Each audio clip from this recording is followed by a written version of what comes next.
নমস্কার বন্ধুরা, মনিজ রান্নাবাটিতে তোমাদের সবাইকে স্বাগত জানাচ্ছি। তো কেমন আছো তোমরা সবাই? আশা করছি তোমরা সবাই খুব ভালো আছো, সুস্থ আছো।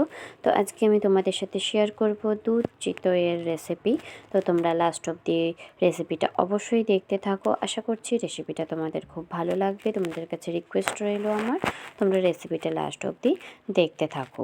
তো এই দুধ চিতই পিঠা খুব ইজিলি তোমরা খুব সহজেই ঘরে তৈরি করে নিতে পারবে। তো চলো শুরু করছি। তো এখানে আমি 1 কাপ চাল নিয়ে নিয়েছি, যে গোবিন্দভোগ চাল হয়, যেটাকে বাদশাভোগ আতপ চাল বলে। তো সেটাই নিয়ে নিয়েছি 1 কাপ মতো। তো এটাকে আমি গরম জলে ভিজিয়ে দেব। তো আমি এখানে গরম জলেই ভেজাচ্ছি, যাতে প্রসেসটা একটু তাড়াতাড়ি হয়। আর জানোই তো আমি একটু ভুলো মানুষ, তো কি করব বলো, রাত্রে ভিজিয়ে রাখতে ভুলে গেছি। তো সেই জন্যে গরম জলে একটু 10 থেকে 15 মিনিট মতো ভিজিয়ে দিচ্ছি। তো তোমরা চাইলে এটা রাত্রেও ভিজিয়ে রেখে দিতে পারো, কোনো রকম অসুবিধে হবে না। তো এটা আমাদের 10 থেকে 15 মিনিট একটু ভিজুক। তো ততক্ষণে আমি বাটিতে দুধ জাল দিতে বসিয়ে দিয়েছি। এখানে আমি 2টো ছোটো এলাচকে ফাটিয়ে দিয়ে দিলাম, যাতে ফ্লেভারটা খুব সুন্দর আসে। দুধটা হালকা গরম হয়ে এলে এখানে আমি দিয়ে দিচ্ছি 2 চামচ গুঁড়ো দুধ। তো এটাকেও আমরা খুব ভালো করে মিশিয়ে নেব। তো অবশ্যই দুধটা যখন হালকা গরম হয়ে যাবে তখনই গুঁড়ো দুধটা দেবে, তাহলে দেখবে খুব ইজিলি গুঁড়ো দুধটা আমাদের মিশে যাচ্ছে। তো এখানে আমি প্রায় 2 কাপ মতো, বড় কাপের 2 কাপ মতো দুধ নিয়ে নিয়েছি।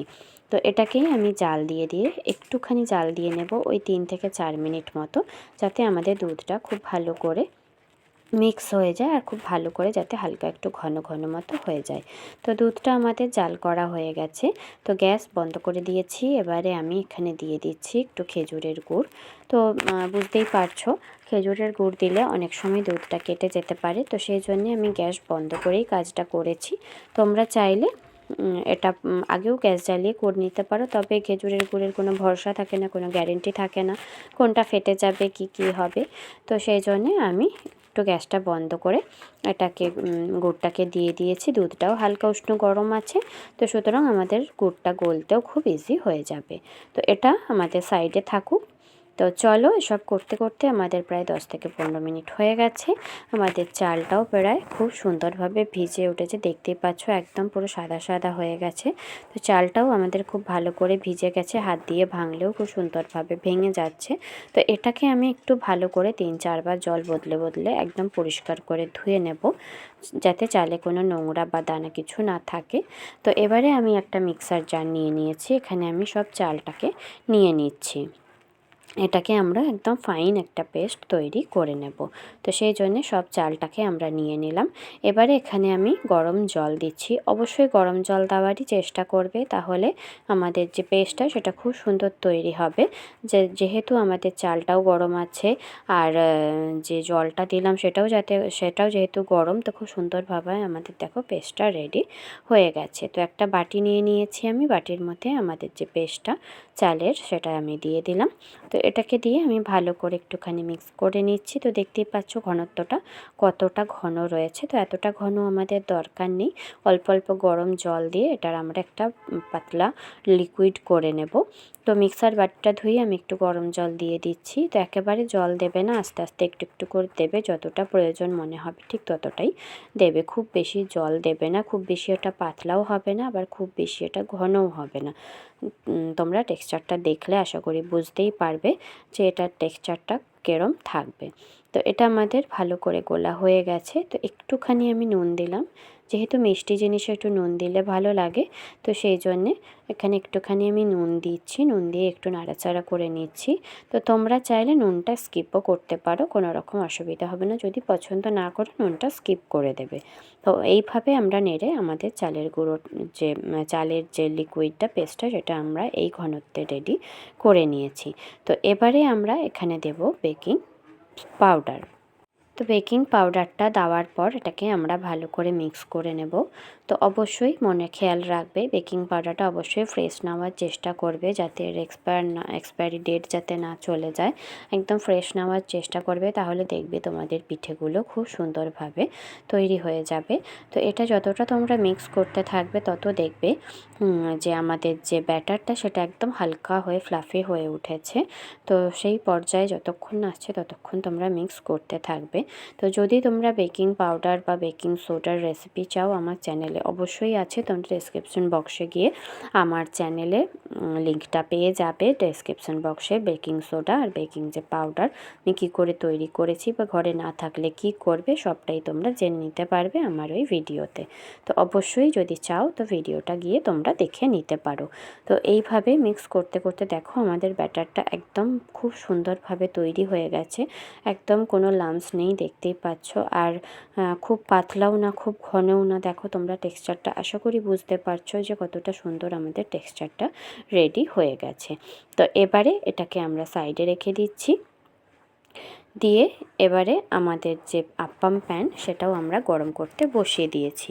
তো এবারে আমি এখানে জল আর একটু তেলকে মিক্স করে নিয়েছি যাতে আমাদের পিঠেগুলো খুব সুন্দরভাবে উঠে আসে। তো সেই জন্যে পুরো সব যে আমাদের আপ্পাম প্যানটা আছে সেটাতে আমি একটু মিক্স করে দিয়ে দিলাম।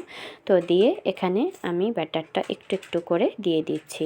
আর বেকিং পাউডার দেওয়ার পর ব্যাটারটা খুব বেশিক্ষণ তোমরা রাখবে না, চেষ্টা করবে তাড়াতাড়ি এই কাজটা করে নেওয়ার।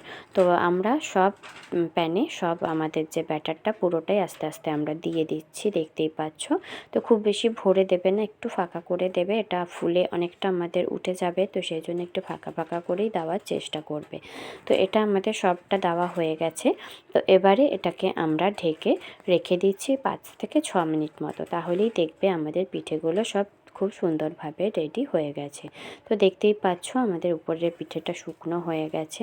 তো খুব ইজিলি তোমাদের এই পিঠেটা উঠে চলে আসবে, আশা করি তোমরা দেখে বুঝতেই পারছো। তো যেহেতু মাঝখানে আঁচটা একটু ভালো মতো লাগে তো সেই জন্যে মাঝখানেরগুলো খুব তাড়াতাড়ি হয়ে যায়, সাইডেরগুলো হতে একটুখানি সময় নেয়।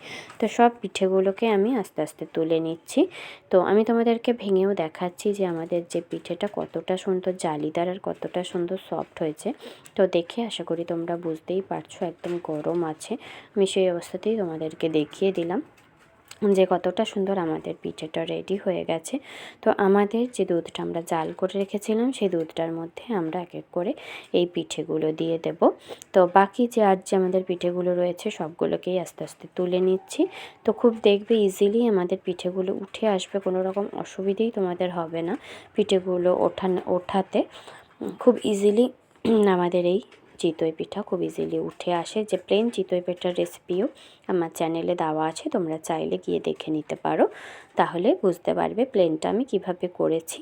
তো এইভাবে সবগুলো তুলে নেওয়ার পর আমি এক এক করে সবগুলোকে দুধের মধ্যে দিয়ে দিচ্ছি, যাতে এগুলো একদম দুধ পিঠেগুলোর ভেতরে যে দুধ ঢোকে একদম খুব সুন্দরভাবে বড় বড় হয়ে ওঠে। তো সেই জন্যে আমরা সব পিঠেগুলোকে দিয়ে এইভাবে আমি মিক্স করে রেখে দিচ্ছি ওই 5 থেকে 10 মিনিট মতো। তো আমার একটা ব্যাচে হয়নি, আমি দুটো ব্যাচে এটাকে রেডি করে নিয়েছি। তো সেই জন্যে দুটো ব্যাচ হওয়ার পরও আবারও আমি আমাদের যে পিঠেগুলো সেগুলোকে এক এক করে দিয়ে দেব। তো দেখতেই পাচ্ছ কতটা সুন্দর কালারটা আমাদের কতটা সুন্দর এসেছে দেখে আশা করি বুঝতেই পারছো। তো সেকেন্ড ব্যাচটা আমি আর দেখাইনি, যেহেতু দেখতেই পেলে আমি কিভাবে করলাম। তো সেই জন্যে সবটাকে আমি এর মধ্যে দিয়ে দিলাম, দিয়ে এটাকে আমি ভালো করে নাড়াচাড়া করে এটাকে রেখে দেব প্রায় 10 থেকে 15 মিনিট মতো, যাতে পিঠের মধ্যে আমাদের সব দুধগুলো যাতে শুষে নেয়, খুব সুন্দরভাবে আমাদের যাতে দুধ চিতইটা রেডি হয়ে যায়। তো সেই জন্য এটাকে খুব ভালো করে নেড়ে চেড়ে আমি ঢাকা দিয়ে 10 থেকে 15 মিনিট মতো রেখে দেব। তো দেখতেই পাচ্ছ 10 থেকে 15 মিনিট পর আমাদের সব দুধ প্রায় শুষে নিয়েছে। তো এটা আমাদের চিতই পিঠে রেডি হয়ে গেছে। তো আমি তোমাদেরকে সার্ভ করে দেখাচ্ছি। খুব নরম তুলতুলে একদম দুধে ভরা ভেতরটা হয়েছিল চিতই পিঠে। তো তোমরা চাইলে অবশ্যই একবার হলেও ট্রাই করতে পারো আমাদের এই দুধ চিতই পিঠা, একদম নরম নরম গরম গরম। তো চলো, রেসিপি যদি ভালো লেগে থাকে তাহলে অবশ্যই আমার চ্যানেলটাকে like share comment and subscribe করে পাশে থাকবে। আর পাশে থাকা বেল আইকনটা অবশ্যই প্রেস করে দিবে, যাতে সবার আগে নোটিফিকেশন তোমাদের কাছে পৌঁছে যায়। আর তোমরা অবশ্যই কমেন্ট করে জানিও কেমন হয়েছে। যদি তোমরা কমেন্ট করো তাহলে আমার খুব ভালো লাগে আর ভিডিও বানানোর খুব আগ্রহ জাগে।